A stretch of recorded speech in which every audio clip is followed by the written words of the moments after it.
갱소하잖아요. 그냥 몰랐다라고만 하면 끝나버리니까. 사고 처리 안 하고 갔다는 게 그게 괘씸하더라고요. 직접 두기 때문에 아무 상관없이 무슨 갚았다 그랬다고.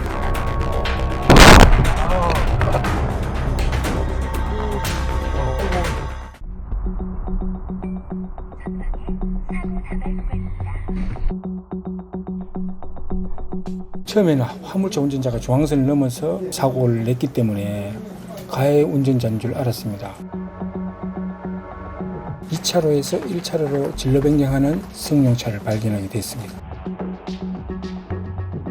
행정처분은 이제 4년간 운전면허 취소 처분했습니다. 지금 이번 사건도 블랙박스 영상 아니었으면 입증하기가 어려운 사건이죠.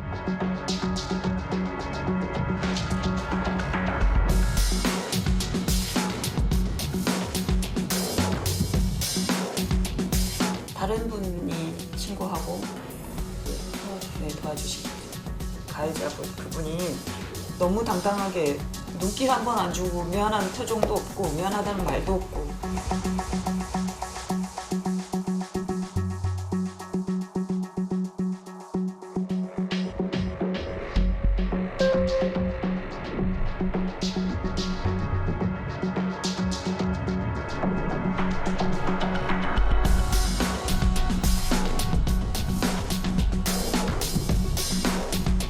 그 상황을 모르셨을 수는 없었을 것 같아요, 제 생각에. 근데 비접촉 사고로 유발하신 거니까 멈출 줄 알았는데 그냥 진행하시더라고요. 제 갈 길 가시더라고요.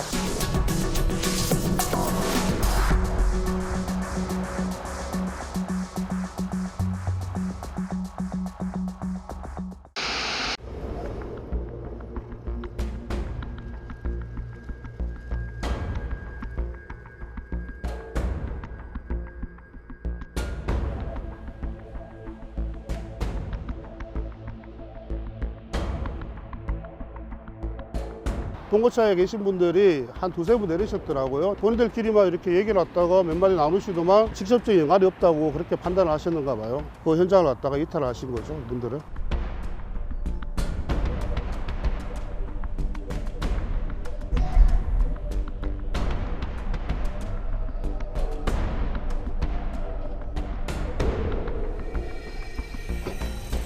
근데 알고 보니까 전화 받는다고 전화 받으면서 헤드를 놓치는 모양이다.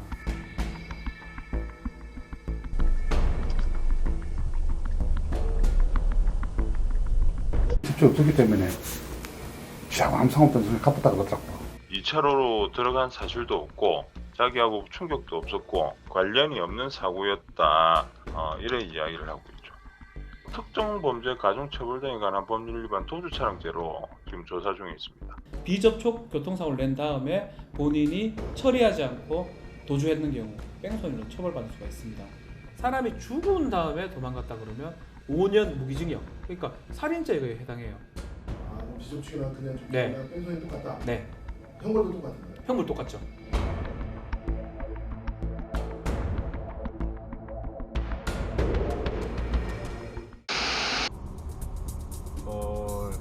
다만 나한테만 전화한 게 아니구만. 오, 어떻게? 야,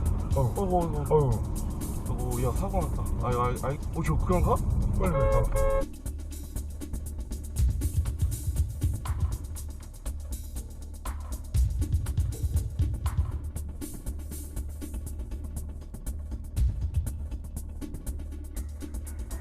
삼 3차선에서 4차선 쪽으로 들어왔다가 다시 나가버리는 그런 상황에서 저는 차선에 들어갔다 나오지 않았고 차를 앞쪽에다 세워놓고 현장 와서 오토바이 운전자가 119로 이렇게 후송된 것까지 보고 가요. 뺑소니 처리를 나는 해서 안 했어요. 시험이 없으면 했어. 너무 억울하잖아요. 자기는 내릴 증거도 없고 그냥 몰랐다라고만 하면 끝나버리니까.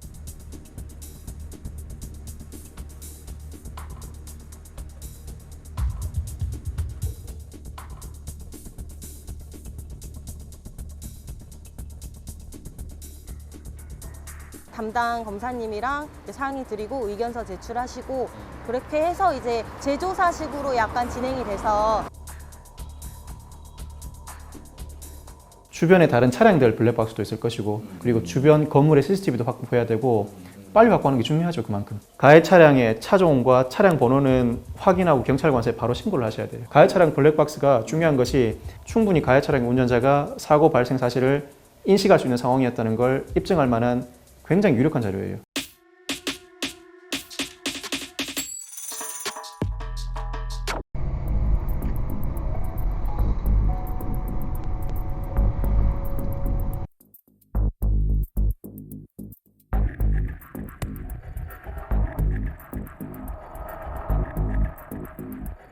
그 차도 분명히 내 차 상황을 봤을 거라고. 사고 처리 안 하고 갔다는 게 그게 괘씸하더라고요.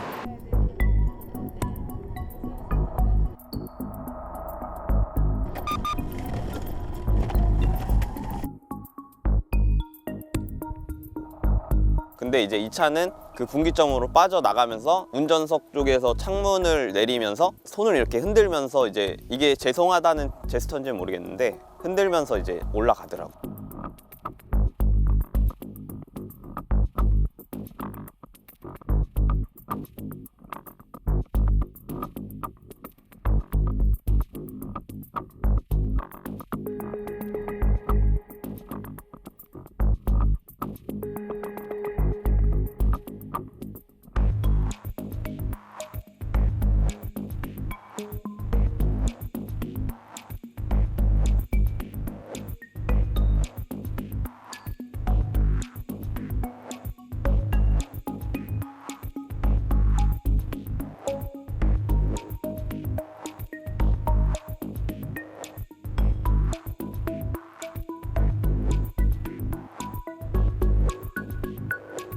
그 차가 서 있는 줄 알았는데 나중에 지나고 보니까 차가 그냥 갔더라고요. 제가 100% 가해자가 돼갖고 보험 처리를 했죠. 원인 제공 차량을 충격한 경우나 피하다 발생된 사고나 기본적으로 과실 비율 동일합니다. 피한 것을 과실로 평가할 수 없습니다. 상대 차량의 갑작스런 차로 변경 예상할 수도 없고 정상적으로 진행하다 피하는 과정에 일어난 사고라 피하는 차량에 책임 물을 수 없습니다. 비접촉이라 하더라도 사고의 원인을 제공한 차량에 모든 책임이 있습니다. 원인 제공 차량 과실 100%, 피하려 한 차량 무과실로 평가됩니다. 자신의 잘못이 하나도 없는 백대행인 사고라 할지라도 사고 후 조치를 안 하고 그냥 가면 도로교통법상 사고 후 미조치죄로 5년 이하의 징역형 또는 1,500만 원 이하의 벌금형까지 받을 수 있습니다. 그래서 자기가 잘못을 했든 안 했든 사고가 발생되면 안전운전대 차를 세우고 신속히 사고 조치하시는 것이 바람직합니다.